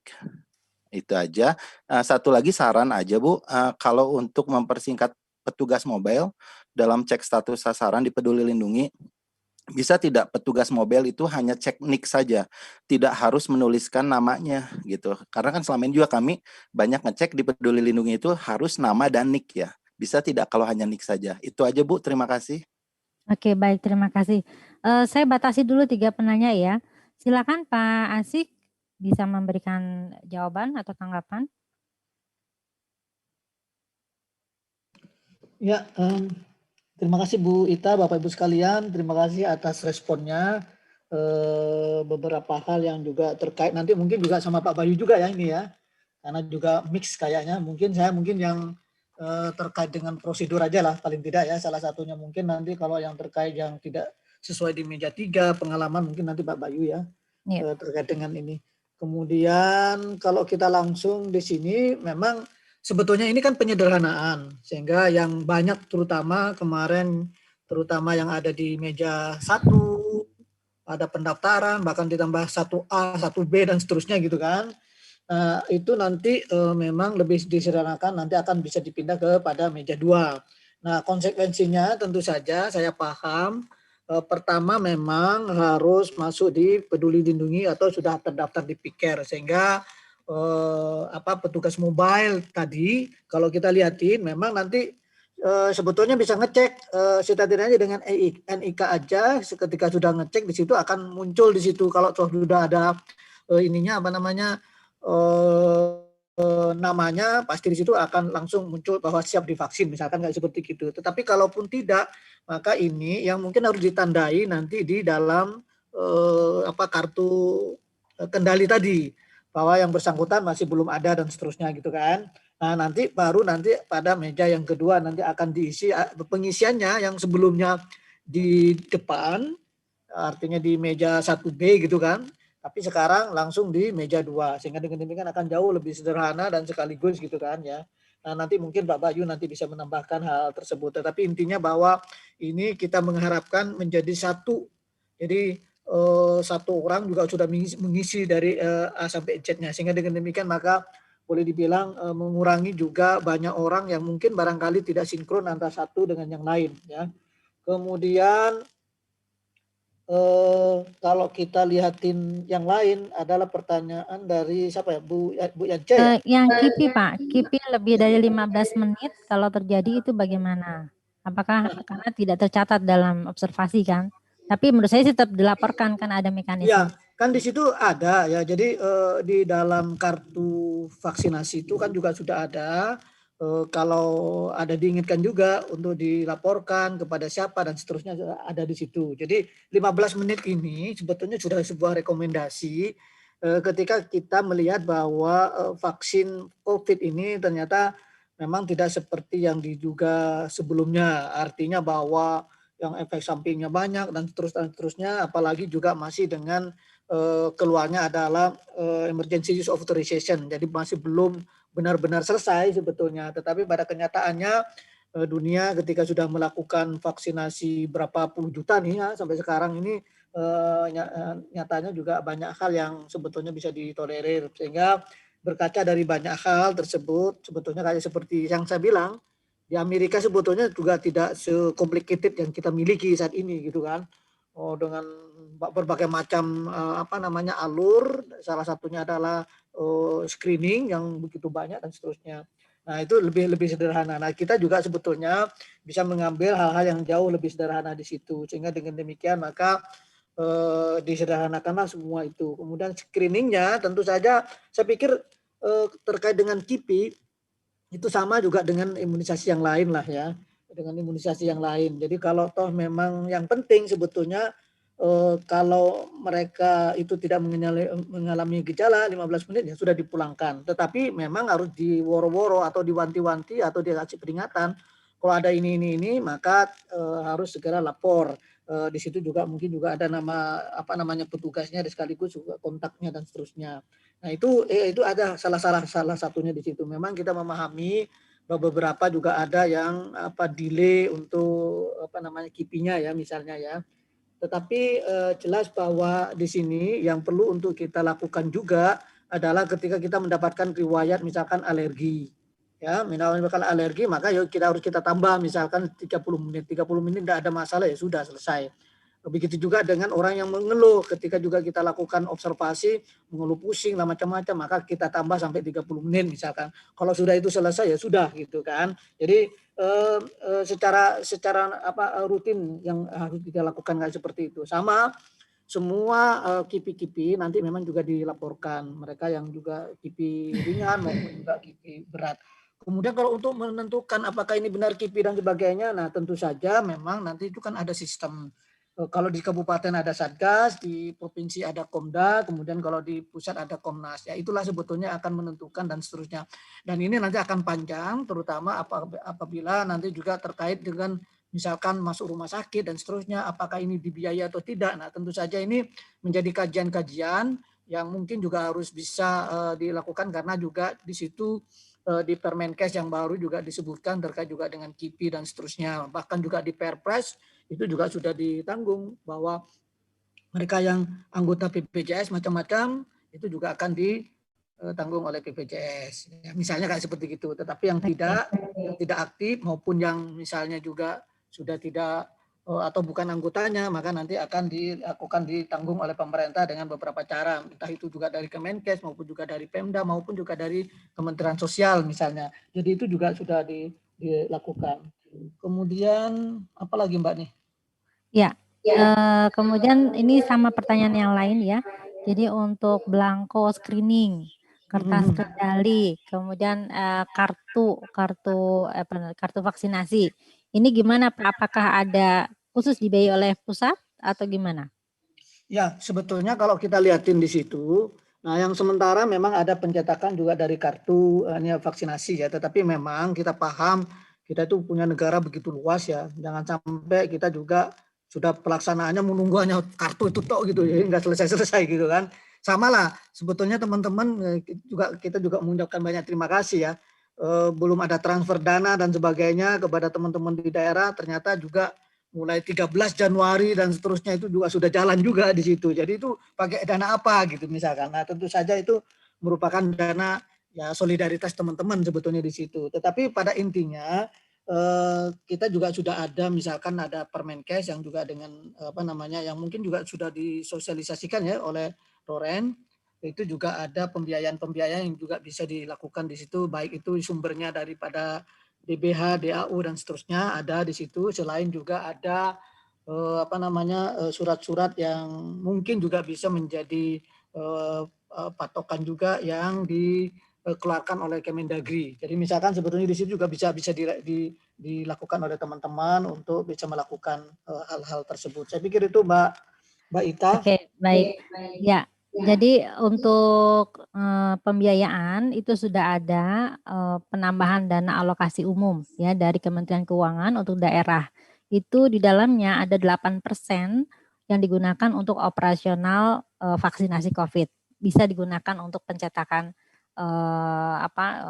belangko screening, kartu kendali ya. Untuk kartu vaksinasi akan dikirimkan dari pusat. Kemudian KIPI setelah 15 menit observasi tetap menjadi KIPI vaksinnya COVID, itu ada mekanisme untuk pelaporannya ya. Oke, kemudian pertanyaan terakhir nih Pak, WNA yang tidak ada NIK itu gimana Pak? Ya, tentu saja kalau nggak ada NIK, mereka mungkin ada kitas atau apa dan sebagainya, barang itu mungkin menjadi ini. Tapi kalau memang ini kan ada dua sebetulnya ya. Ada WNA, kalau WNA memang kan dianjurkan nanti ke vaksin gotong royong ya. Kalaupun juga mau dilakukan, barangkali kayak seperti yang tadi, itu memang lebih spesifik, nanti akan diatur oleh Kementerian Luar Negeri misalkan.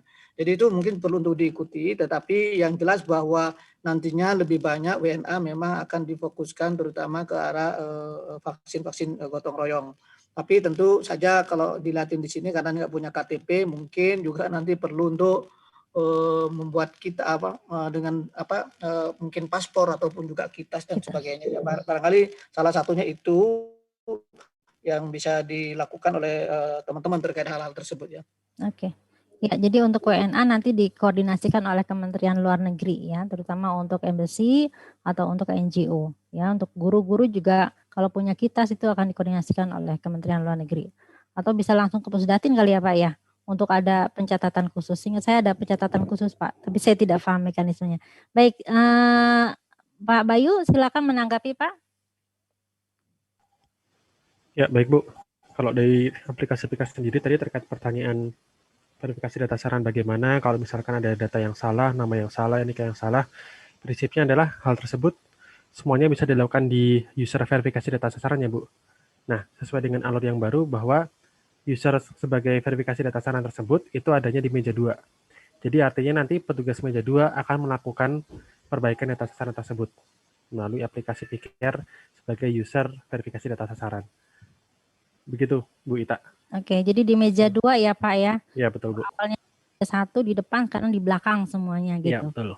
Oke, Pak Bayu, ini sedikit kalau misalkan petugas mobile, mungkin kalau orangnya banyak nih, sasarannya banyak, petugas mobile jadi banyak.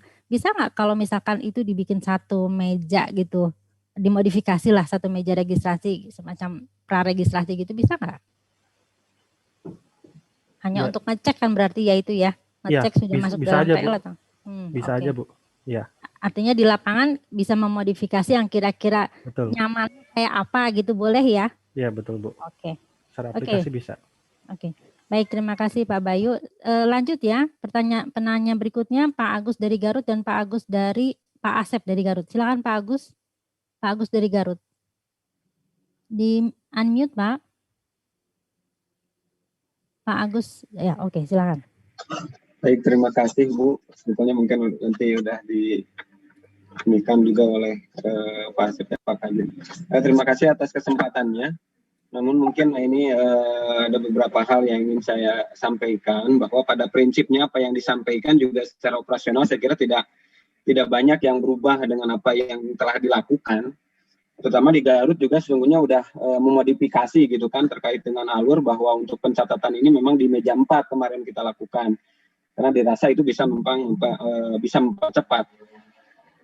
Hanya saja sesungguhnya diskusi di sini ini terkait dengan percepatan. Jadi yang percepatan ini saya kira bukan hanya terkait dengan alur saja gitu kan, tapi juga bagaimana ketersediaan vaksin, tadi disampaikan juga sempat bagaimana sinkronisasi data gitu kan. Bahwa sementara ini justru data dari seringkali data ini yang tidak sinkron gitu kan, ada yang di Peduli Lindungi masuk, di Pikir enggak, ataupun sebaliknya, ataupun juga ada data yang keliru gitu kan. Itu terus juga tadi disampaikan bahwa di kegiatan yang mobile itu adalah mengecek di Peduli Lindungi. Nah ini riskan gitu kan, ketika tadi karena seringkali tidak sinkron antara Peduli Lindungi ini dengan Pikir. Juga tadi ada data-data yang memang tidak sesuai, tadi mungkin ada usia, ada nik gitu kan yang tidak sesuai. Ini juga seringkali memperlambat gitu kan. Nah justru yang seringkali menjadi kendala juga, kita ini dibebankan di lapangan, di tataran teknis gitulah, dibebankan ke dalam 2 hal pelaporan, yaitu pelaporan Pikir yang masuk ke dalam portalnya KPCPEN dan juga manual yang didampingi dengan manual. Jadi teman-teman di lapangan dibebankan 2 hal ini yang cukup membebani, ada laporan manual dan juga laporan yang Pikir. Sepertinya ini juga perlu dievaluasi sejauh mana efektivitas yang manual, apakah hanya cukup dengan didasarkan pada laporan Pikir. Terkait dengan screening ingin saya sampaikan juga, apakah ini dibolehkan non-dokter atau harus selalu dokter yang melakukan screening? Karena berasumsi bahwa ketika screening ini menentukan status kesehatan, sehingga yang ahli dianggap ahli adalah dokter. Jadi mohon penegasan bahwa untuk screening juga apakah dibolehkan untuk non-dokter seperti itu? Nah, selanjutnya terakhir terkait dengan kartu vaksin. Ini saya kira bisa dipertimbangkan terkait dengan ketika memberikan kartu vaksin, tadi ada logistik yang harus disiapkan. Itu kan mungkin print dan lain sebagainya yang sempat tadi ditanyakan oleh yang lain, juga dari sisi keefektifan. Itu kan dengan menuliskan mulai nama, alamat, nik, usia, nomor badge dan lain sebagainya, apakah itu justru akan memperlambat? Karena sesungguhnya kita ingin cepat, gitu kan. Padahal di dalam aplikasi yang tadi disampaikan, dipikir sesungguhnya udah ada. Tinggal print saja, maka semuanya udah selesai, gitu kan, tanpa harus menuliskan dan lain sebagainya. Jadi tadi mengesankan dari apa yang disampaikan oleh dari BPJS bahwa seakan-akan tidak menjadi prioritas. Sepertinya kalau di Garut, ini mungkin nanti mudah-mudahan pertimbangan pimpinan akan lebih memprioritaskan menggunakan yang di print daripada yang ditulis manual. Karena dengan di print itu bisa mengecek juga bagaimana kesalahan penginputan, gitu kan, dibandingkan dengan yang manual yang justru akan memperlambat tadi dari sisi penulisan juga segala macam dituliskan, gitu kan, itu lumayan menyita waktu, saya kira. Itu terima kasih, mungkin itu saja yang ingin disampaikan, mungkin nanti Pak Kabin menambahkan. Ya, baik. Terima kasih Pak Agus. Selanjutnya Pak Asep dari Garut juga nih. Ini jangan-jangan satu rumah nih. Ya, silakan Pak Asep Garut. Ya, makasih Bu waktunya Bu. Tadi saya sampaikan dari Garut juga Bu. Saya tambahan saja ya Bu ya. Penyederhanaan sistem yang ada ini tentunya secara kuantitas jumlah orang tidak berbeda. Kalau kemarin minimal 6 orang ya, meja 1A 1B dan sampai meja 4. Sekarang pun dengan kondisi seperti ini tidak ada perbedaan, justru akan numpuk di belakang di meja 2. Artinya saya sebutkan tadi oleh Pak Asik ada kemungkinan 2 atau 3 orang untuk menghandle hasil dari kegiatan di meja 1. Jadi secara kuantitas SDM tidak berubah ya jumlahnya. Kemudian yang tadi saya sempat tanyakan di chat ya, bahwa untuk sasaran lansia sampai saat ini saya coba cek di lapangan di beberapa spot ya. Ada beberapa ternyata tidak memiliki KTP dan HP, nomor HP. Nah, ini bagaimana ketika dia di posisi ruang tunggu, apakah dia layak untuk lanjut ke meja 1 mendapatkan vaksinasi atau bagaimana? Ya, ini yang jadi kendala. Kita kejar-kejaran dengan target sasaran yang sudah ada, tapi secara administrasi dia tidak memenuhi syarat. Apakah ini bisa lanjut ke meja 1 dan seterusnya? Kemudian yang kedua terkait dengan daerah di Garut ini merupakan daerah yang cukup geografisnya cukup perlu perhatian tersendiri karena ada beberapa lokasi yang memang black spot. Nah, ini bagaimana nanti ke depannya? Apakah bisa seperti yang dulu lagi di manual dulu diekspor nanti ke Dampikir atau bagaimana? Dan yang selanjutnya adalah tadi saya setuju tadi pertanyaan dari Bandung, Kabupaten Bandung ya, meja 1 di depan. Walaupun ini posisinya sebagai pengecek nik ya untuk registrasi awal, ini saya kira sangat dibutuhkan daripada harus keliling-keliling ya petugas mobile ini. Di situ juga sudah dipastikan ini layak untuk lanjut ke meja 1 atau tidaknya karena ketidaksesuaian atau ketidakpemilikan KTP dan HP di situ juga bisa dicek. Kemudian yang paling terakhir adalah kita tetap sekecil apapun resiko itu harus jadi perhatian.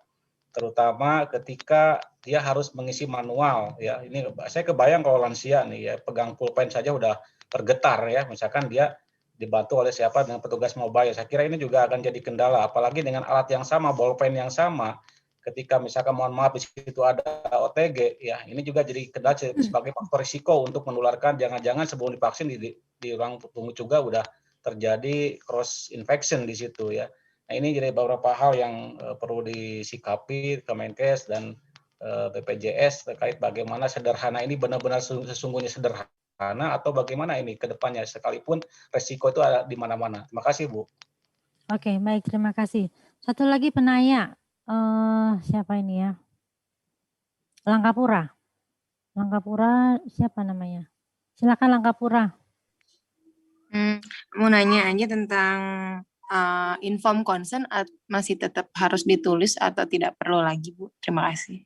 Oke, ya. Inform consent. Satu lagi deh. Satu lagi Pak, tadi siapa? Pak Hermansyah. Silakan Pak.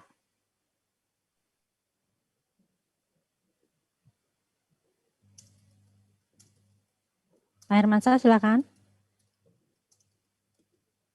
Nggak keluar, Pak Hermansyah.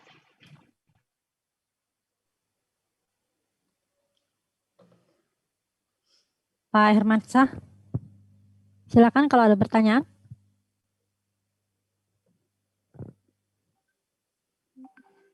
Di unmute ya Pak. Bisa dengar? Ya, silakan. Sudah dengar ya? Oke.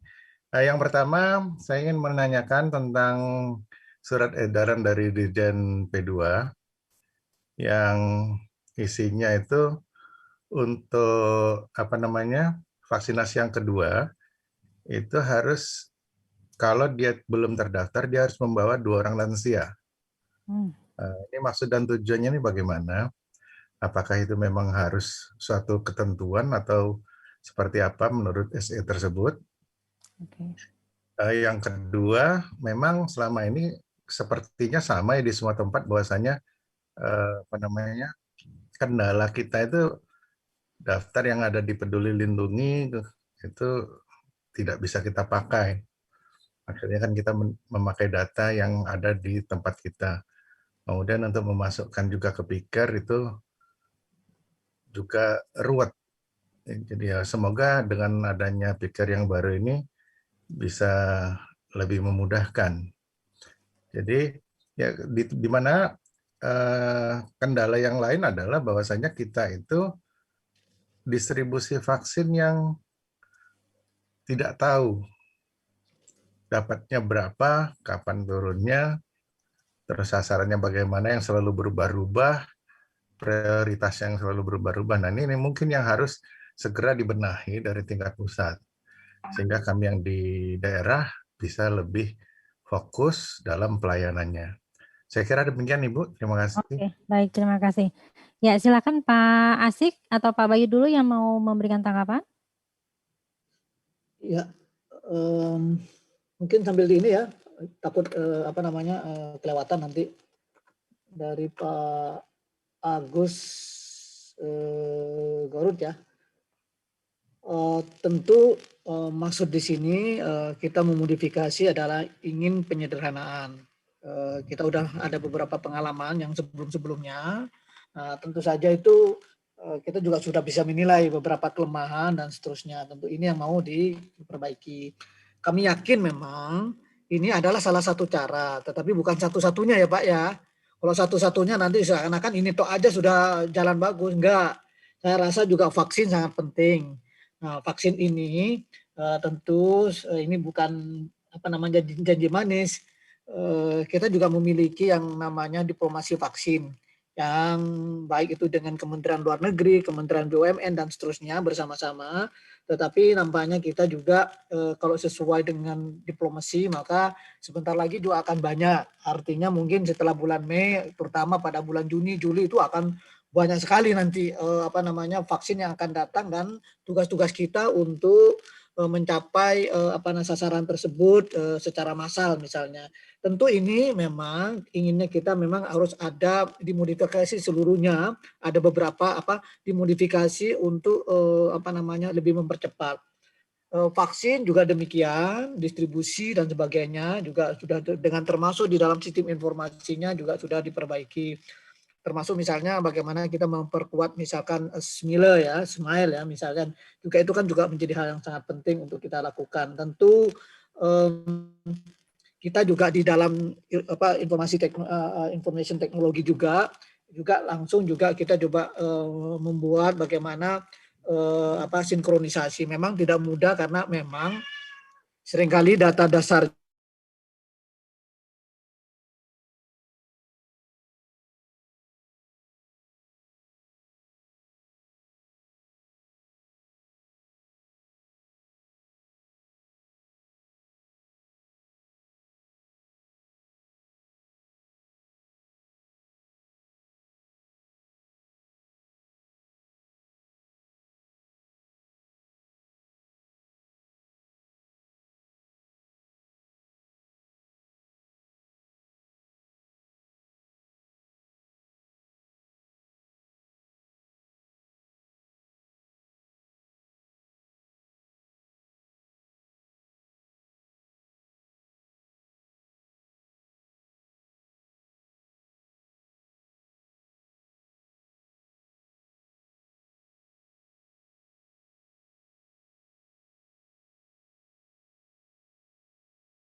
jauh. Satu meja pun juga sudah langsung dilaksanakan. Sehingga dengan demikian kembali lagi ini adalah juga dalam rangka tentu pertama adalah memudahkan pasiennya, ya people centered, juga memudahkan provider juga, dan sekaligus juga dari akuntabilitas program itu sendiri. Ya, saya pikir begini aja teman-teman, jadi tentu saja kita paham, mungkin nanti kalau sudah dilaksanakan, nanti juga ada pengalaman-pengalaman baru dan seterusnya. Saya pikir tadi teman-teman di Garut kan ternyata juga sudah memodifikasi dan seterusnya. Saya pikir itu juga hal yang baik juga sebetulnya, ternyata kan teman-teman paham kelemahan-kelemahan yang sementara ini dengan 4 meja dan seterusnya. Jadi itu saya pikir juga hal-hal yang sudah dilaksanakan juga teman-teman, mudah-mudahan nanti bisa menjadi ini apa namanya perbaikan juga lagi juga ke depan. Kemudian terkait dengan lansia, saya pikir yang baik lansia yang tadi juga apa yang ditanyakan dengan apa namanya satu orang bawa dua bonus satu gitu kan istilahnya. Itu kan sebetulnya semacam insentif ya, semacam untuk dorongan agar bagaimana, karena kita juga lansia ini kan tertinggal ya, dalam artian jumlahnya juga yang diharapkan daripada yang diharapkan juga masih kecil gitu kan. Sementara kita paham lansia ini menjadi hal yang sangat penting untuk kita lebih dahulukan, apalagi sekarang misalnya sudah mulai musim mudik ya, ternyata kan yang banyak divaksinasi terutama lansia-lansia di kota, sementara lansia-lansia di kampung itu kan susah gitu. Nah itu yang sebetulnya yang kita harapkan agar lansia-lansia itu pun juga terutama untuk wilayah tujuan mudik itu juga sudah bisa kita vaksinasi, dan salah satunya adalah memang harapannya adalah kalau ada apa namanya istilahnya seseorang sudah bisa bawa lansia 2, maka dirinya juga bisa gratis itu. Artinya kayak seperti itu yang dilakukan. Tetapi ini menurut saya kan salah satu cara pendekatan untuk agar memudik ya. Tapi cara-cara yang lain mungkin juga teman-teman di daerah juga akan lebih apa namanya lebih banyak lagi sesuai dengan local wisdomnya. Tapi yang secara prinsip bahwa kayak seperti ini, pembagian vaksin diharapkan 60% yang dibagikan itu adalah untuk lansia, yang 40% misalkan untuk petugas publik misalnya. Jadi itu saja sebetulnya yang kita ikuti. Nanti tentu saja kita paham yang vaksin dan sebagainya. Saya pikir memang bukan tidak mudah ya, tetapi kita juga sudah koordinasi karena bukan hanya satu unit, bahkan bukan hanya satu kementerian, tetapi juga dengan tempat yang lain. Ada Bio Farma, ada Farmalkes, kemudian juga tentu saja di teman-teman di daerah. Saya pikir ini sudah dimulai beberapa hal terkait juga dengan kemampuan istilahnya apa, cold chain-nya dan sebagainya juga sudah kita kaji, dan pengadaan untuk penguatan saya pikir juga dilegalkan. Begitu juga dengan kendala di PL, saya pikir tadi juga ya tentu saja ketika nanti apa namanya pembenahan ini juga sudah ini, maka nanti keharapannya adalah yang ada di PL, ada yang dipikir sama yang ada di manualnya teman-teman nanti akan kita harapkan sama. Nah, ini memang akan jauh lebih sederhana dan lebih memungkinkan lagi ketika nanti ke depan lebih proaktif, misalkan juga dikaitkan dengan program-program yang sebelumnya berjalan, terutama bagi lansia ataupun juga terutama dari screening ini kan terutama ditujukan terutama adalah kepada mereka-mereka dengan apa namanya komorbid. Biasanya teman-teman di Posbindu juga melakukan, entah itu Posbindu lansia maupun juga Posbindu secara umum. Nah itu biasanya juga kalau ada kartu-kartu barangkali itu juga bisa diintegrasikan dengan yang vaksinasi ini, sehingga dengan demikian nanti juga akan memudahkan. Jadi hal-hal tersebut saya pikir kita bisa coba untuk teman-teman di daerah bisa juga melakukan apa namanya inovasi-inovasi dengan yang sudah ada, yang saya pikir juga sudah banyak di lapangan ya, tinggal sebetulnya bagaimana meramu itu. Banyak hal sebetulnya yang bisa kita lakukan dengan Bapak Ibu sekalian, termasuk yang tadi, kalaupun juga misalkan lansia tadi yang ada tidak ber-KTP dan sebagainya, mungkin juga bisa diinisiasi agar mereka juga dilakukan secara kolektif gitu, pendaftaran dan sebagainya dan seterusnya. Nanti barangkali juga mungkin Pak Bayu bisa melihat kalau yang mereka tidak punya KTP tetapi ini barangkali juga apa yang perlu untuk kita sikapi bersama-sama gitu kan. Tentu penting bagi kita untuk lebih mendahulukan orangnya, jangan sampai hanya gara-gara administratif kita, kemudian hanya gara-gara juga masalah IT kita, kemudian mereka justru jauh daripada layanan vaksinasi kita, kemudian sistem-sistem yang kita miliki justru semakin tidak mendekatkan, tetapi semakin menjauhkan daripada mereka sasaran-sasaran. Intinya sebetulnya ke sana. Nah, bagaimana tentu menerjemahkannya di lapangan, saya pikir penuh kreativitas dan menurut saya penting memanfaatkan kayak seperti tadi lansia barangkali ya tentu saja kita harus bantu, kalau perlu juga sudah didaftar sejak awal, misalkan juga memanfaatkan tokoh agama, Babinsa dan seterusnya, atau Pak RT RW juga sudah mendaftarkan sebelum-sebelumnya yang nanti mungkin bisa didaftarkan lebih awal, bisa dimasukkan dalam Piker atau Peduli Lindungi. Saya pikir itu. Terima kasih, Mbak Ita. Ya, terima kasih Pak Asik. Silakan Pak Bayu memberikan tanggapan. Ya, baik Bu. Tadi kalau terkait Piker, sepertinya tidak ada pertanyaan terkait Piker ya Bu, karena beberapa hal terkait alur-alurnya begitu ya Bu. Mungkin ada pertanyaan terkait dengan pencatatan manual. Jadi maksudnya selama ini kan manual itu sebagai backup ketika datanya tidak bisa di-entry ke dalam Piker. Jadi ditulis dulu di manual, kemudian nanti di-entry. Jadi ujungnya semua harus masuk ke Piker gitu kan Pak Bayu ya. Nah ini pertanyaannya, yang meja 2 ini apakah tetap ada catatan manual yang bisa diekspor nggak ke Pikernya? Oh, untuk mekanisme upload ya berarti maksudnya Bu? Iya betul. Upload Excel ya. Ya, Bapak Ibu terkait mekanisme upload Excel, memang untuk Piker yang baru atau Piker yang upload 2 meja ini tadi, untuk upload Excel itu belum dilakukan penyesuaian ya Bapak Ibu. Jadi masih yang lama. Nah, oleh sebab itu memang untuk Piker yang baru ini tadi ini masih diharapkan penggunaannya secara online. Artinya sesuai alur yang tadi saya demonstrasikan. Begitu Bapak Ibu. Oke, kemudian untuk kartu masih bisa nge-link untuk bisa di-print ya Pak ya? Untuk kartu vaksinasi yang dari Piker tetap bisa mengeluarkan kartu tersebut, maksudnya bisa menerbitkan dalam format PDF. Nah, untuk keputusan apakah nge-print atau tidaknya itu nanti dikembalikan ke petugas di lapangan. Oke, jadi masih bisa di-print kalau memang nggak mau pakai kartu, males nyatetnya, males nulisnya, boleh tinggal di-print aja dari aplikasi Pikernya. Oke Pak Asik, ada satu lagi nih tadi inform consent masih perlu nggak sih?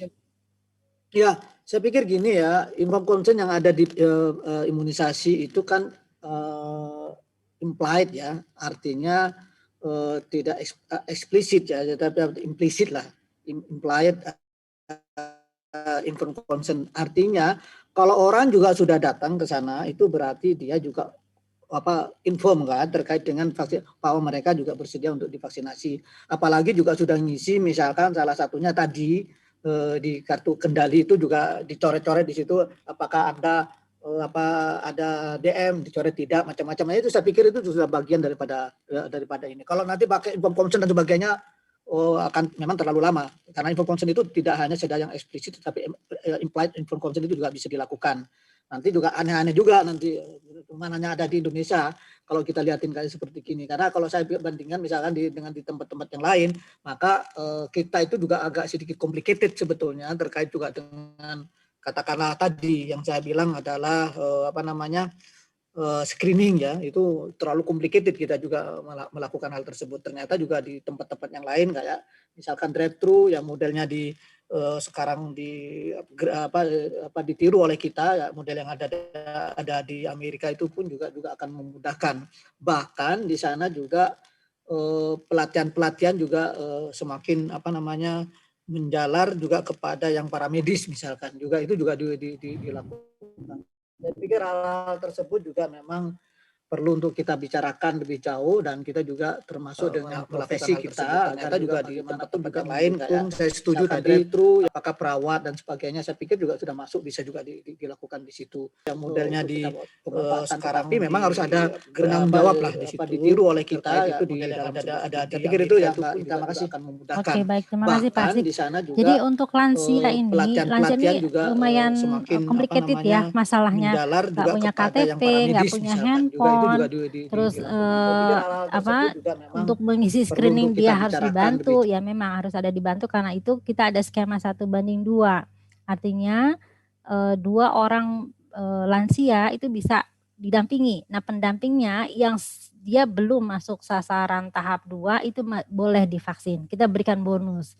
Jadi pendamping lansia yang bantu-bantu oma opanya itu yang belum masuk tahap 2 tapi dia karena menjadi pendamping lansia, dia boleh mendapatkan vaksinasi. Jadi nanti lansianya dibantu untuk screeningnya itu, ngisi forumnya dibantu sama pendampingnya, gitu ya. Kemudian untuk yang KTP Pak, tidak punya KTP Pak Asik, barangkali kita perlu merumuskan nanti dengan Pusdatin ya Pak, untuk yang lansia atau yang kelompok masyarakat yang tidak punya KTP. Sebenarnya kami sudah bekerja sama dengan Dukcapil, kita dorong masyarakat yang tidak punya KTP untuk diurus KTP-nya oleh Dukcapil. Tapi gini kan butuh waktu ya, butuh waktu banget gitu.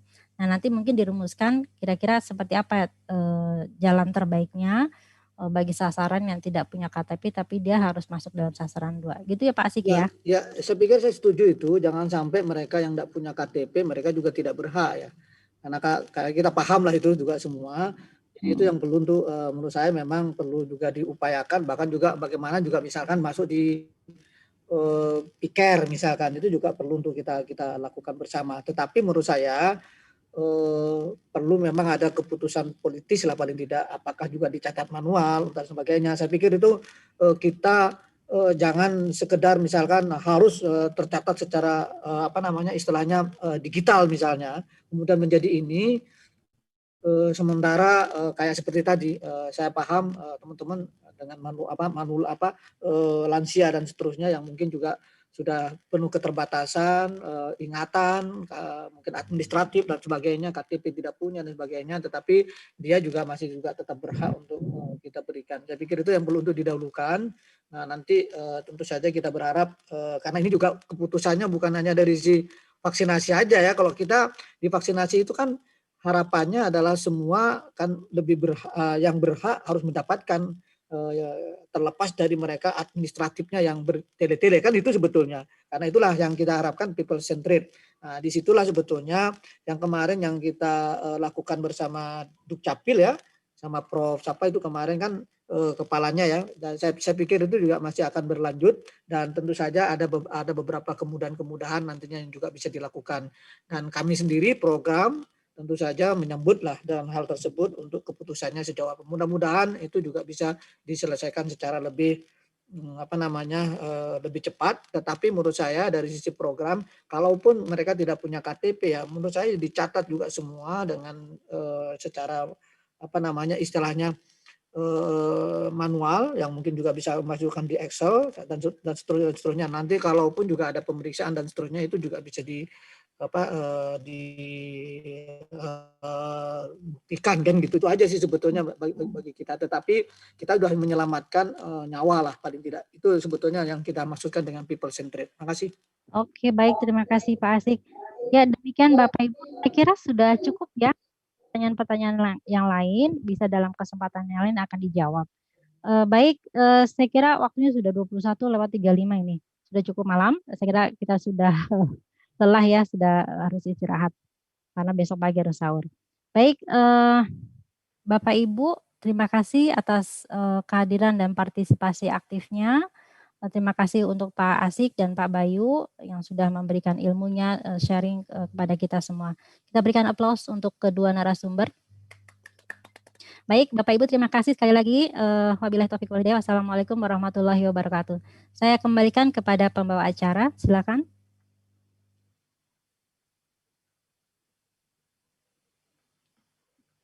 Pak Jung Hans masih join? Ya, kalau sudah tidak join, ya sudah. Pak Asik barangkali bisa menutup, Pak. Ada Bu Prima kok masih, mungkin Bu Prima monitor. Bu Ya kan? Prima? Masih monitor? Sepertinya enggak, Pak. Enggak? Ya. Oke. Langsung ditutup saja, Pak. Baik, Bapak Ibu sekalian, terima kasih. Tentu saja ini teman-teman masih banyak PR atau banyak juga pertanyaan tadi yang juga masih belum dijawab. Tapi mudah-mudahan apa yang sudah kita berikan tadi setidaknya memberikan gambaran yang luas ya, walaupun barangkali masih ada juga belum utuh. Saya pikir nanti kita juga akan ada pertemuan-pertemuan berikutnya, dan teman-teman barangkali juga, karena ini juga bukan baru, hanya penyederhanaan dari yang lebih complicated, seharusnya lebih mudah ya, untuk ini, dan tentu saja harus dengan lebih mengedepankan, kalau kita lihatin di sini adalah efektivitas ya, kecepatan dan seterusnya. Karena apa?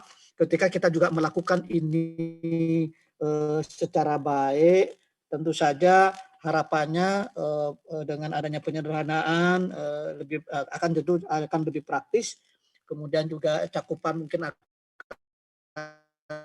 lebih jauh sisi pasien atau dari sisi sasaran, karena dilakukan dengan lebih segera gitu kan, kemudian dilakukan dengan tidak terlalu lama dan seterusnya, maka akan lebih menyenangkan bagi yang bersangkutan. Nah, tentu saja bukan hanya mereka, tetapi juga provider kita juga memberikan istilahnya kemudahan juga, dan istilahnya juga dari program pun juga demikian. Kita juga menjaga bagaimana walaupun juga lebih sederhana, kita juga perlu dilindungi dan perlu dimasukkan juga di dalam peraturan Permenkes yang ada. Jadi setidaknya ada juga surat edaran, itu pun juga sudah cukup melindungi Bapak Ibu sekalian terkait dengan pelaksanaan hal-hal yang baru ini. Sehingga kalaupun ada pemeriksa dan seterusnya, bahwa ini juga sudah ada dasarnya dari surat daripada PLT Dirjen P2P yang terkait dengan penyederhanaan ini. Jadi dengan demikian maka apa yang diharapkan nanti pada tanggal 3 Mei dan seterusnya, kalaupun teman-teman seperti di Garut kan, rasanya teman di Garut tadi Pak Agus atau Pak Asep itu yang sudah membicarakan, barangkali itu kan sudah dilaksanakan dan di ini dan seterusnya lebih menyederhanakan, tentu saja akan mendapatkan perlindungan secara aturan tidak-tidaknya. Saya pikir itu ya teman-teman, kita akan lebih semangat lagi untuk ke depan, karena ini masalah bersama dan tentu saja menjadi keprihatinan bersama, dan tentu kita berharap vaksinasi ini juga bisa dilakukan dengan sukses dengan cakupan yang cukup besar. Tetap saja jangan sampai terjadi gelombang kedua yang sudah terjadi di banyak negara, termasuk di salah satunya di India, karena cakupannya banyak di India juga, sehari juga bisa sampai 4,8 juta gitu. Mereka juga merasa bisa confident dengan adanya vaksinasi dan seterusnya, tetapi tetap saja ada banyak celah. Banyak juga dari mereka juga yang masih belum divaksinasi, mereka juga sangat percaya karena demikian sudah mulai puncak kemudian turun begitu drastis, seakan-akan COVID sudah tidak apa-apa, tetapi dampaknya kita lihat kasus-kasus barunya juga meningkat secara masif. Jadi ini yang harus kita menjadikan bagi kita juga pembelajaran bagi kita semua. Mari kita juga bersama-sama mengingatkan agar kejadian-kejadian di luar negeri jangan sampai juga terjadi di Indonesia. Cukuplah kita belajar dari mereka dan kita juga memiliki kewaspadaan, dan tentu saja harapannya adalah tidak terjadi di tempat kita. Saya pikir itu yang bisa kami sampaikan kepada Bapak Ibu sekalian. Tentu kami mengucapkan banyak terima kasih atas perhatiannya, dan tentu saja nanti ini mungkin tidak cukup, barangkali juga akan ada sosialisasi yang lain, karena ini sosialisasi pertama dalam artian juga untuk menghadapi terutama tanggal 3 bagi teman-teman yang juga sudah akan lebih memulai, sekaligus nanti juga ada masa transisi ya selama 2 minggu, baru setelah itu mungkin juga kita akan melaksanakan dengan sesuai yang model penyederhanaan ini. Demikian Bapak Ibu sekalian, terima kasih. Saya mengucapkan wabillahi taufik walhidayah. Wassalamualaikum warahmatullahi wabarakatuh, dan pertemuan ini secara resmi ditutup. Terima kasih. Saya kembalikan ke Bu Ita. Ya, baik, terima kasih Pak Asik. Demikian Bapak Ibu, kita sudah selesai pertemuan sosialisasi aplikasi Pikar dengan alur baru ini. Terima kasih sekali lagi kami ucapkan atas partisipasi dan kehadiran Bapak Ibu semua. Wassalamualaikum warahmatullahi wabarakatuh. Sampai ketemu lagi pada kesempatan yang lain. Terima kasih semuanya. Waalaikumsalam Waalaikumsalam warahmatullahi wabarakatuh. warahmatullahi wabarakatuh. Waalaikumsalam.